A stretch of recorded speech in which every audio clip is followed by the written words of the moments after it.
Vamos a ver ahora cómo clasificamos. Un paciente asmático debe llevar una libreta de control de sus crisis, de la calidad de esas crisis y apuntar todo.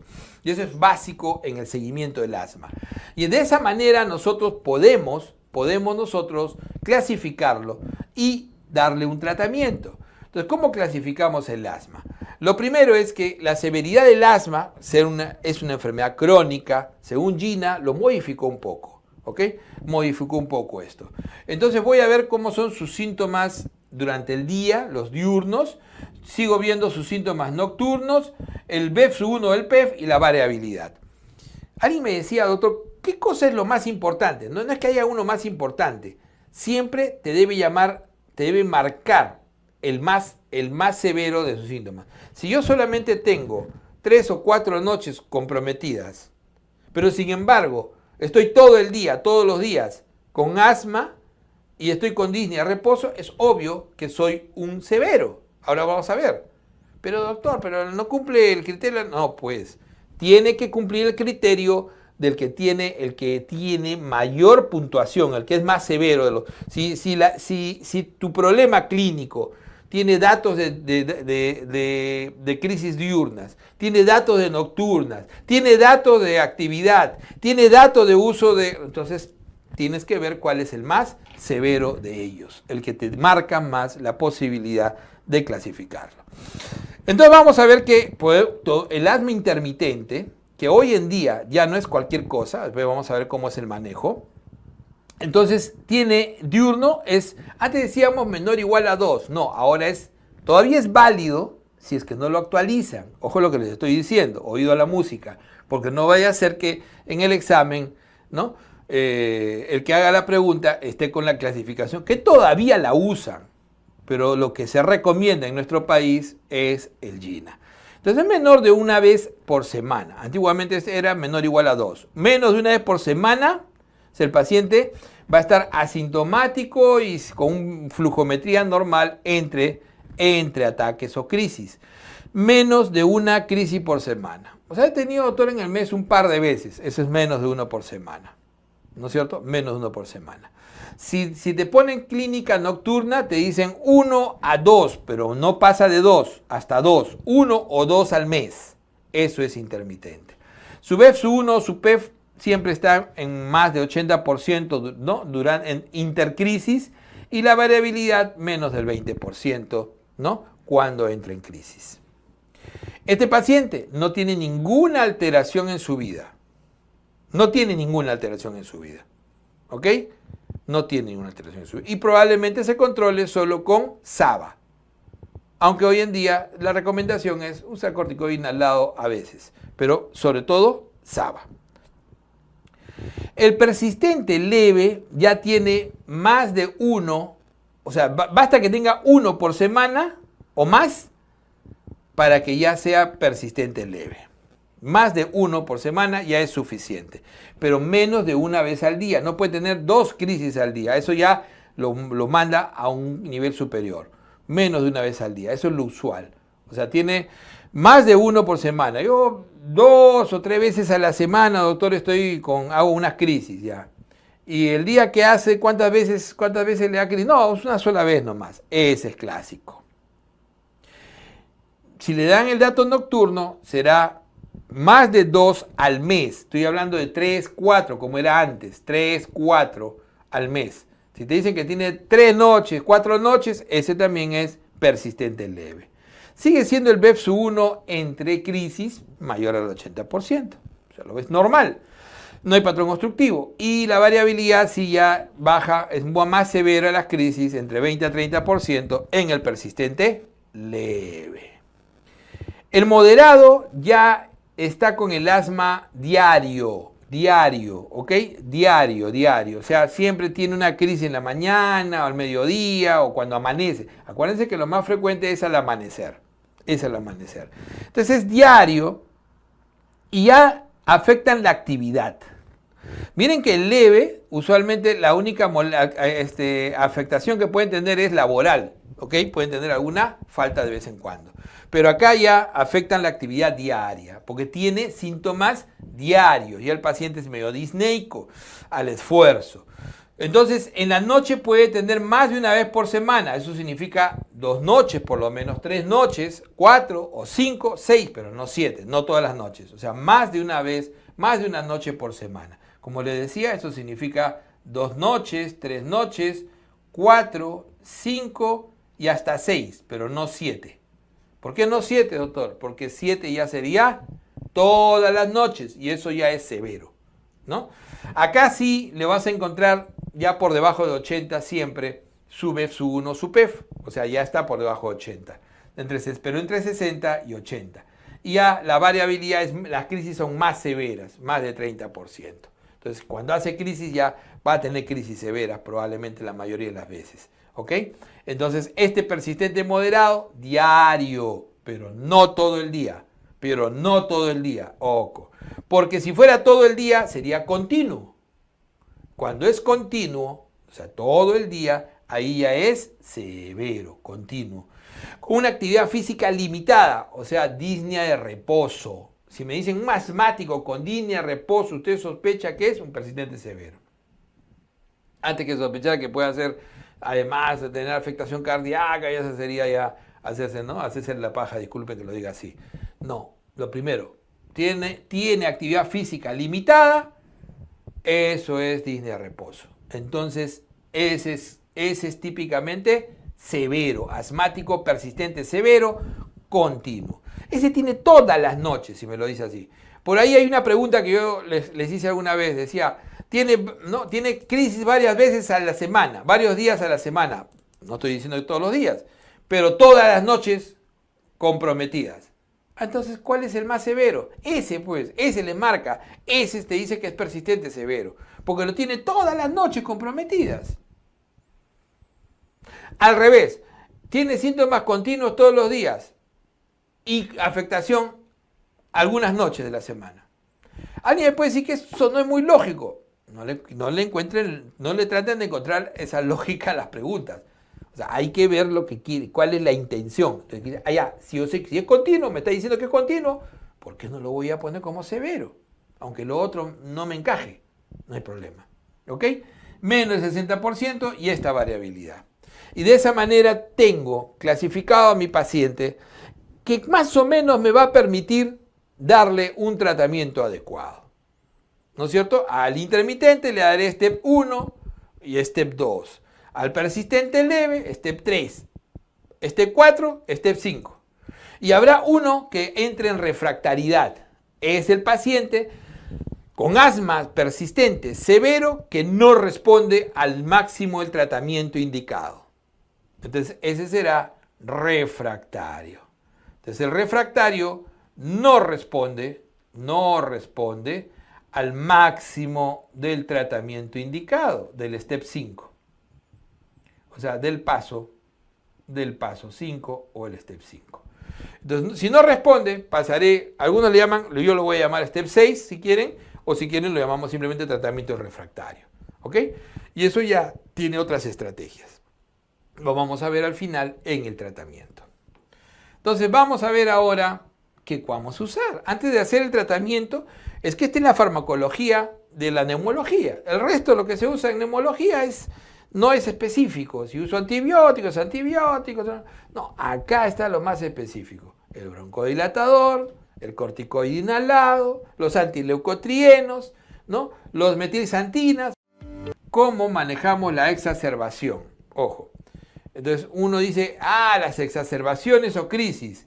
Entonces las exacerbaciones o crisis, ya habíamos dicho, y esto es lo que los confunde. Yo no he dicho que sea crisis leve a moderada. Crisis leve, si quieren lo pongo así, y moderada se va a manejar igual. En realidad una crisis leve se va a manejar básicamente con SABA al principio.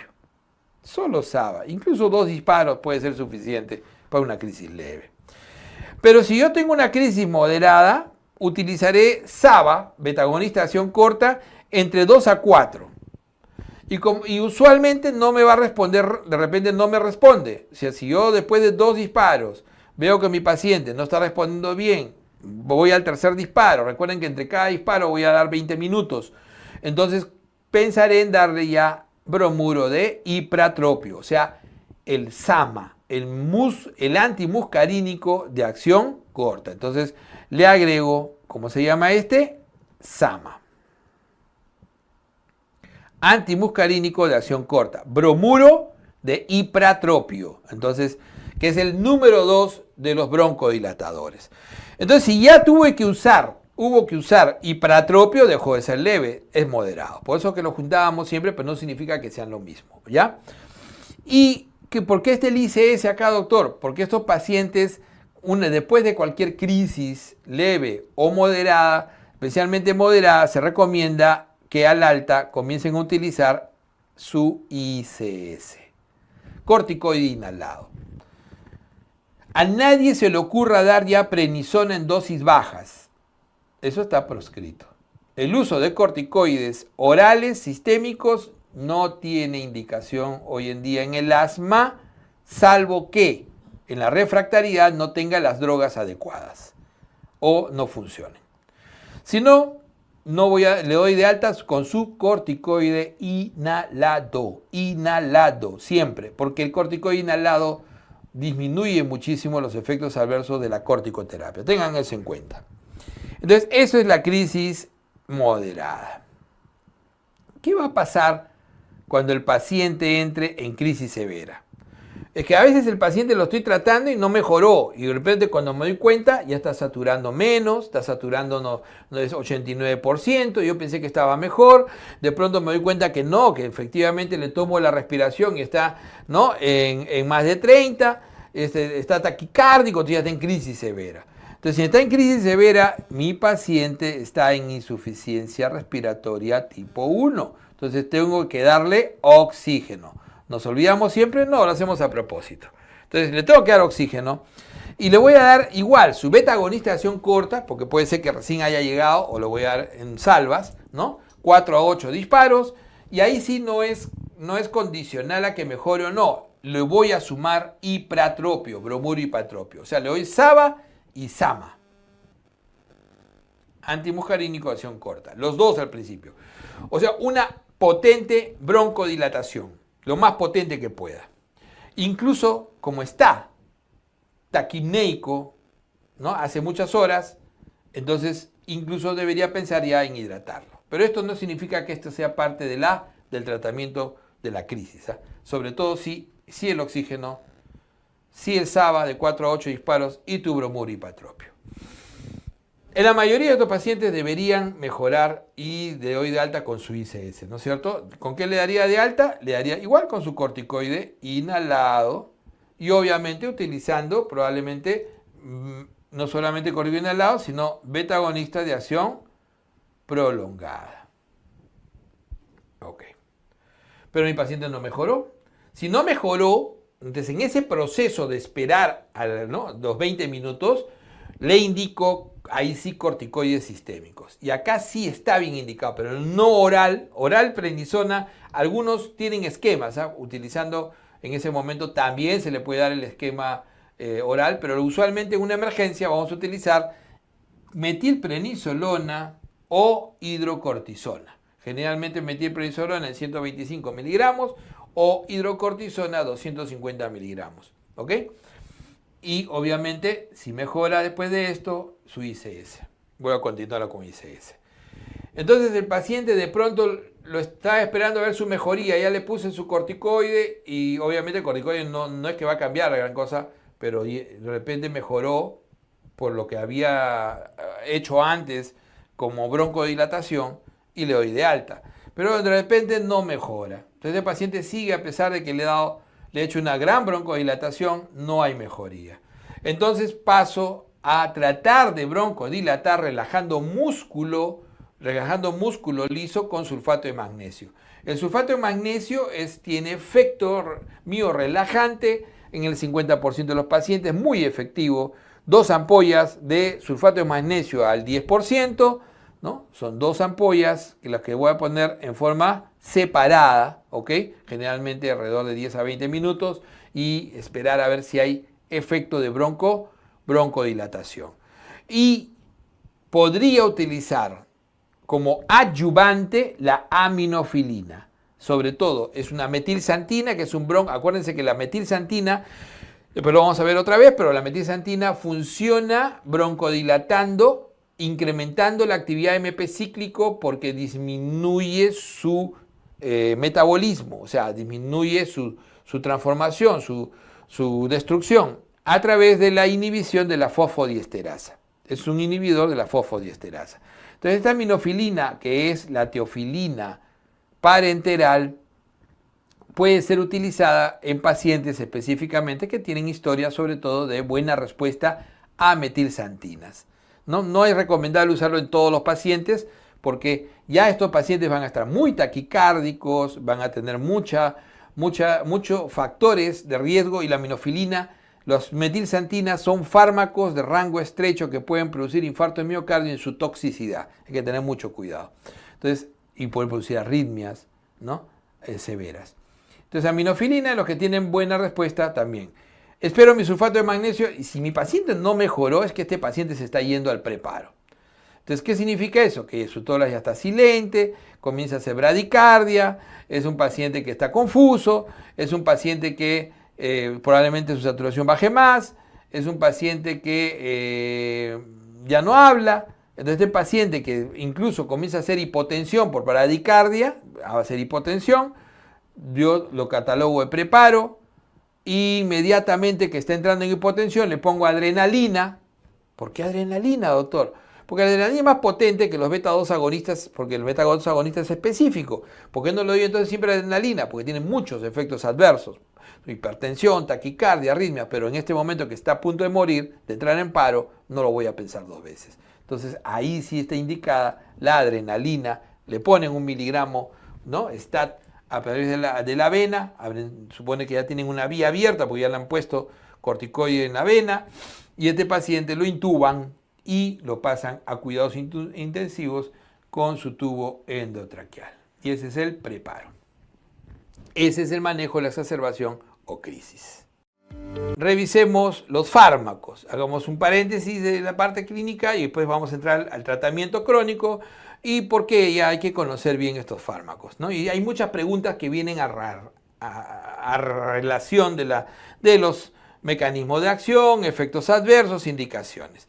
Primero, los beta-agonistas de acción corta. Los beta-agonistas. Los beta-2 agonistas hacen la acción adrenérgica de la adrenalina, pero específicamente no respetando los receptores alfa y beta 1. Sobre todo, básicamente actúan sobre los receptores beta 2.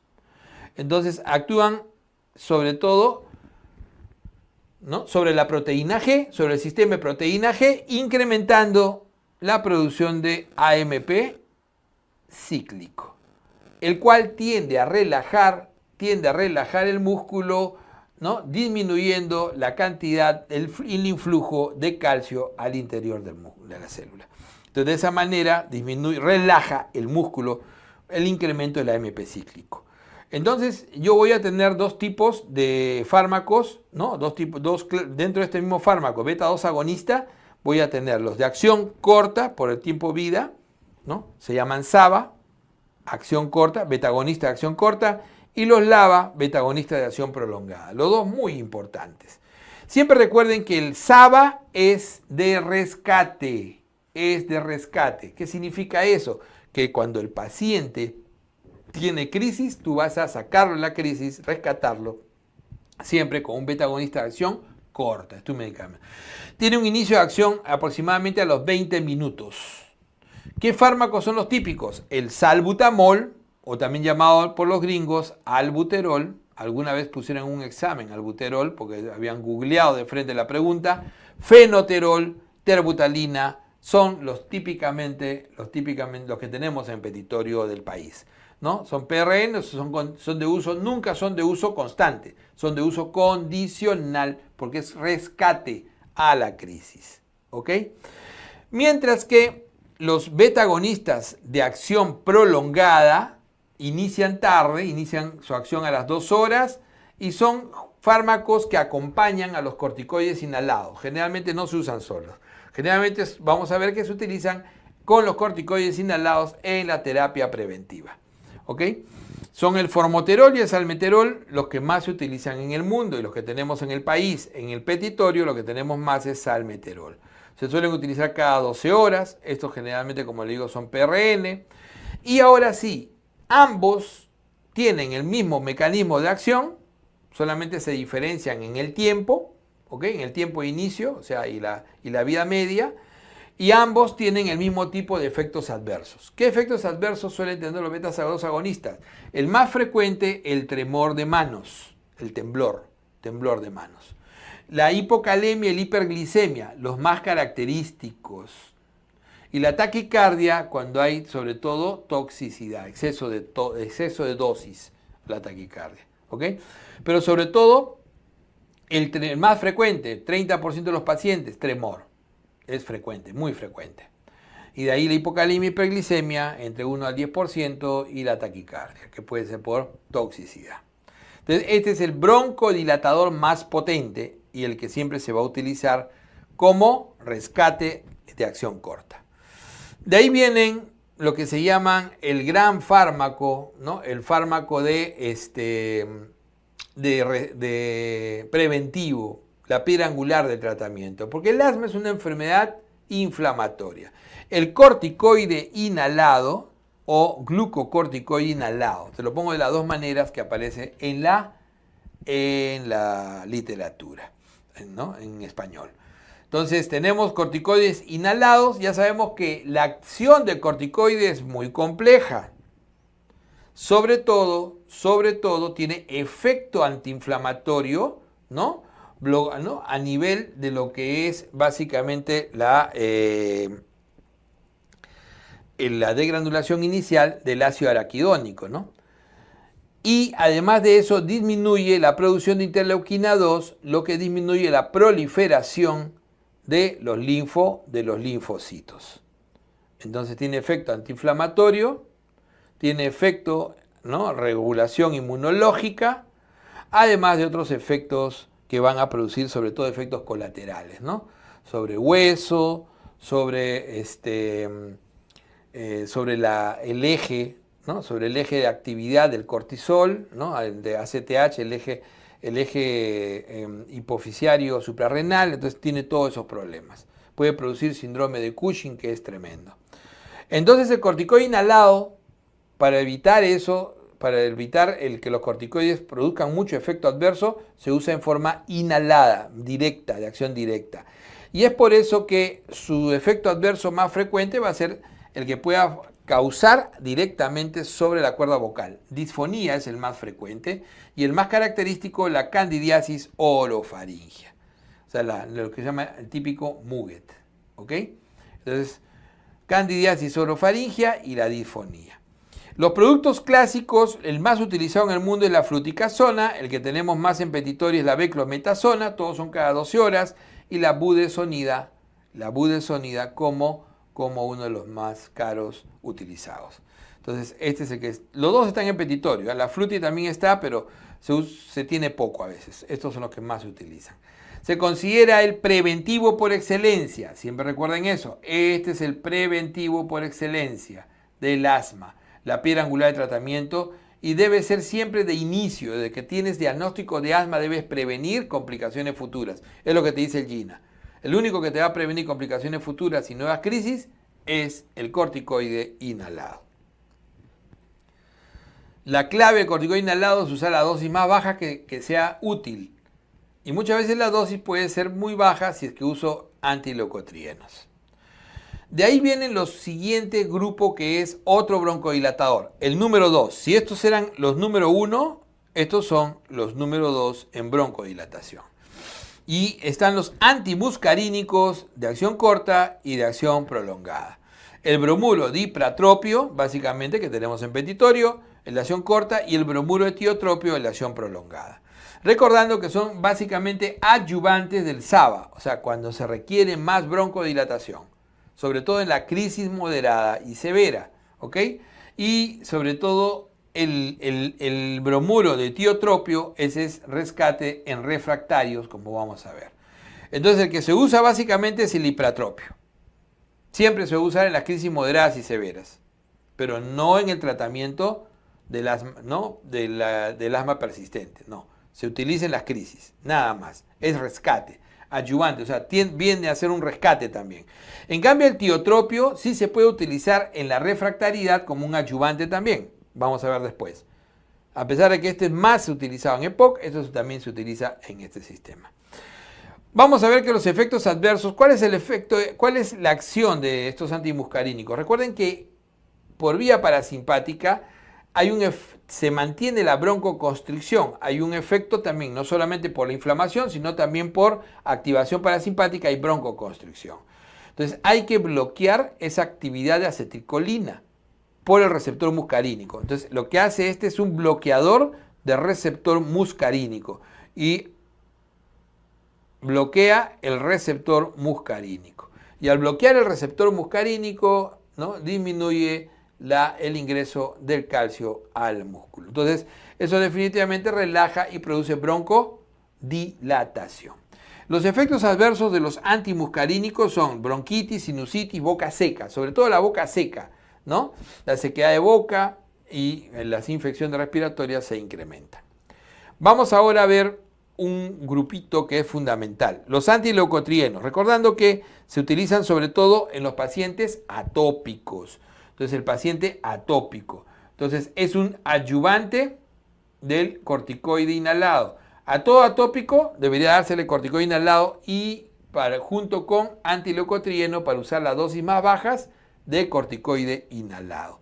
Entonces los antileucotrienos que se usan en los atópicos o en el asma hipersensible, que es lo mismo, tenemos el Montelukast, que es un bloqueador de receptor, ¿no?, de leucotrienos. Entonces el Montelukast. En el país no hay el Sileutón, pero ahí existe otro fármaco que se llama Sileutón, que también es un antileucotrieno, pero este no bloquea el receptor. Por eso lo menciono, tiene otro mecanismo de acción. Este inhibe la 5-lipoxigenasa, es un inhibidor de la 5-lipoxigenasa.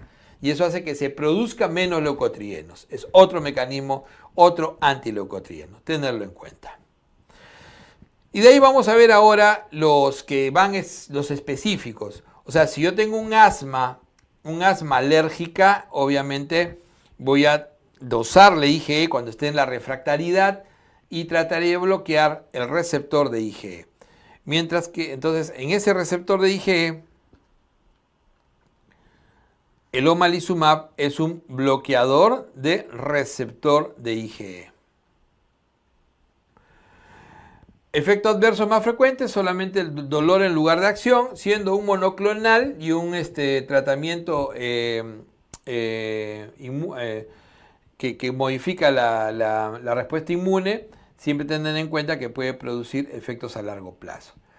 Se necesita dosaje de IgE, ¿ok?, para poder tratar estos pacientes, y la indicación es básicamente asma refractaria, ¿no?, del fenotipo atópico. De ahí tenemos los antiinterleuquina 5. Los antiinterleuquina 5, como el Reslizumab o el Mepolizumab, son específicos de esa asma refractaria que hacen los asmáticos eosinofílicos, los intrínsecos, los que no son alérgicos, ¿ok? Y ese asma refractario, tiene que tener asma refractario y el fenotipo eosinofílico. Generalmente se hace un recuento de eosinófilos en secreción bronquial y también periférica para ver que están generalmente incrementados. Y eso te aboga que puedas dar el tratamiento. Efecto adverso, elevación de CPK, se puede ver. De ahí tenemos que darnos cuenta que en algunos casos vamos a utilizar corticoides sistémicos en forma prolongada. Y esos generalmente son refractarios en nuestro país. Puede ser prednisona, algunas veces inicialmente hidro y metilprednisolona. Ahí el riesgo fundamental, ya hemos dicho cuál es el mecanismo de acción, es el síndrome Cushing. El Cushing sí se presenta con la corticoterapia sistémica después de 15 días después de 15 días de tratamiento. Estos pacientes a veces reciben un mes y una de las complicaciones más frecuentes es la fractura, la fractura de columna, por osteoporosis de columna. ¿Ok? La inmunosupresión y el incremento de las infecciones. Por último, no está acá, pero te lo voy a agregar. Acuérdense de las metilsantinas. Metilsantinas, ¿no es cierto? Como por ejemplo, por vía oral, la teofilina y por vía parenteral, la aminofilina. Son los número 3, ¿no?, de los broncodilatadores. El número 1, el más potente, ¿no? Beta-agonistas. Número 2, los antimuscarínicos. Número 3, las metilsantinas. El mecanismo de acción es por inhibición de la fosfodiesterasas, especialmente la fosfodiesterasa 3, que al bloquearla ya no procesa y incrementa indirectamente el AMP cíclico. ¿Ok? Lo importante acá es que es un fármaco de rango estrecho y suele producir diarrea, taquicardia, cefalea, visión borrosa como efectos adversos, sobre todo cuando está por encima de su rango, ¿no? Y cuando está por encima de 30, recuerden este valor, mayor de 30 es rango tóxico. ¿Qué puede ocurrir? Infarto de miocardio, convulsión, y lo mínimo que va a ocurrir es, ¿no?, parálisis vesical, o sea, retención urinaria. Teniendo en cuenta las metilsantinas. ¿Cuál es el tratamiento escalonado? Ya tenemos nuestras drogas, ya las conocemos, vamos a tratar de hacerlo lo más sencillo posible. Veamos ahora, vamos con el rojo otra vez. Y entonces, lo primero siempre es pensar en el paciente, ¿no?, cuando todavía tiene por ahí una que otra crisis leve aislada. Entonces, ese paciente que tiene crisis leves aisladas, ese paciente intermitente de crisis aisladas, podría utilizar solamente beta-agonistas de acción corta. De hecho, que esto es lo que siempre se usa a demanda, ¿ok? Y por ahí comenzar con ICS en dosis bajas. Pero eso es todavía relativo. Generalmente, ¿qué te recomienda Gino hoy en día? Que todos los pacientes usen corticoide inhalado, por lo menos en las dosis más bajas que puedas darle por corto periodo. Ese es el escalón 1, donde básicamente haces rescate. Y entonces vas a tener el escalón 2, el escalón 3 y el escalón 4. Los voy a poner los 3 al mismo tiempo. ¿Por qué? Y el 5. Y entonces acá es donde verdaderamente está el intermitente más clásico. Tú ya debes darle acuérdense que esto es glucocorticoide o ICS, lo mismo, ¿ya? Tú le vas a dar dosis bajas. El escalón 3 es cuando ya le das corticoide ICS más dosis bajas de LABA, ¿no? Pero ICS a dosis baja. El 4, glucocorticoide a dosis media, y el 5, glucocorticoide a dosis altas. Estos 3 escalones corresponden fundamentalmente al persistente severo, al persistente moderado y al persistente leve. El escalón 1 y 2 es todavía en intermitencia. Este es el manejo del esporádico y el que todavía es intermitente, que de vez en cuando hace alguna moderada.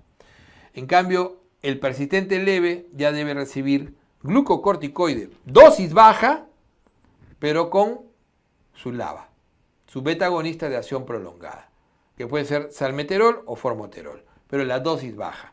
Incluso la más baja posible si es que logro iniciar, si es que este paciente era atópico, ya le inicié probablemente leucotrienos. Esto cuando es atópico o hipersensible, que es lo mismo, ¿ok? O hipersensible. Estas son alternativas, opciones. Algunos dicen, no le tienes que dar LABA, puedes darle a dosis medias, pero lo preferible es esto de acá. Acuérdense de esto de acá. Entonces, persistente leve, glucocorticoide de dosis bajas más LABA. Y el antileucotrieno como adyuvante si es atópico. El persistente moderado, glucocorticoide a dosis media más LABA. Le continúo su antileucotrieno adyuvante si es atópico. ¿Ok? Todos van a utilizar rescate con SABA. Todos van a utilizar rescate con SABA y salir después con su tratamiento de alta. Ninguno va a salir con prednisona, ya saben eso. Entonces, persistente leve, glucocorticoide o corticoide inhalado más LABA a dosis baja de corticoide inhalado. Dosis media de corticoide inhalado, persistente moderado, y dosis alta, o sea, el tope de corticoide inhalado, el persistente severo. Este persistente severo, cuando ya no responde, o sea, ya estoy a dosis alta, ya estoy en mi tope, y el paciente no ha habido la mejoría adecuada, comienzo a tratar de añadirle otras estrategias de control, sin pasar todavía por la biológica. Entonces, todavía estoy en el escalón 5. Le puedo dar tiotropio diario, antimuscarinización prolongada, ¿no? Si no le estaba dando y era un paciente atópico, me doy cuenta de eso, entonces le agrego su antileucotrieno. O le puedo dar teofilina. O si veo que la exacerbación es generada por pequeñas infecciones o tiene un fondo ¿no? Un asma EPOC mezclado, podría darle también incluso antibióticos. Pero sobre todo el tiotropio y la teofilina son estrategias que puedo añadir en el escalón 5 cuando todavía no responden. ¿Qué pasa si hago todo esto y el paciente no respondió? Entonces ese paciente se vuelve refractario. Este refractario va a ser el escalón 6 o el tratamiento del refractario. Entonces es un paciente que ya le sigo dando lo que tenía, ¿no? Probablemente le estoy dando al tope su combinación de corticoide inhalado más LABA y además de eso tiotropio y el paciente no mejora. Entonces le hago el estudio y si es atópico y su IgE está elevado, le puedo dar omalizumab. Y si el paciente no es atópico, es adulto, entonces y tiene eosinofilia, le daré anti-interleuquina 5, mepo o reslizumab. Y hay otras posibilidades que te dice el GINA, pero eso es lo mínimo que debemos saber en el tratamiento escalonado. Entonces, acuérdense, persistente leve, glucocorticoide, el corticoide a dosis todavía baja con LABA. Moderado, glucocorticoide a dosis baja, dosis media, y LABA. Y el severo, la dosis alta más LABA. Eso es lo que tienen que básicamente acordarse. Y el intermitente, generalmente el rescate y el corticoides inhalados, generalmente preventivamente se puede utilizar solo, sin nada, por cortos periodos, pero nunca prednisona después de ello. ¿Ok? Entonces, eso es fundamentalmente en el manejo. Veamos ahora, las preguntas de manejo nunca son muy difíciles, y tienen mucho de lógica. Y acá algo que, la verdad que sí se revisa, cuando lo van, pero a raíz de una pregunta se los voy a poner esta tablita final, que es básicamente lo que es los factores de riesgo para asma fatal. Entonces, para que un paciente fallezca, un asma fatal, hay indicadores de enfermedad grave, por ejemplo, ¿no? Hay indicadores de enfermedad grave como son dos básicamente. ¿Cuáles son esos indicadores de enfermedad grave? El que no responda a glucocorticoides. Ataque asma a pesar de no respuesta a corticoides. Esto yo lo puedo poner así. No respuesta a corticoides. O que haya tenido una exacerbación potencialmente mortal antes. O sea, que el paciente haya estado en UCI. Mi paciente ya estuvo una vez en UCI por un asma. O sea, tuvo preparo. Entonces, esos son indicadores de riesgo de asma fatal. Otro indicador de riesgo es cuando tienes el asma mal controlado. Y hay toda una estrategia para descubrir el buen control y el mal control, ¿ya? Pero el hecho que tengas más de una hospitalización por asma en el último año, eso es mal control. ¿Ok? Lo otro, las comorbilidades graves, que tengas enfermedades cardiopulmonares, crónicas, alergias alimentarias o que uses otras drogas. Y malas habilidades, sobre todo, no tomar inhalados. Esa es el no usar corticoides inhalados. Hay gente que cree que el inhalador lo va a matar. No sé por qué. Entonces, en nuestro país eso es muy frecuente. Entonces, estos son factores que hay que tener en cuenta si es que nos vuelven a preguntar sobre asma fatal. Muy bien, entonces esto es lo que podemos hablar de asma.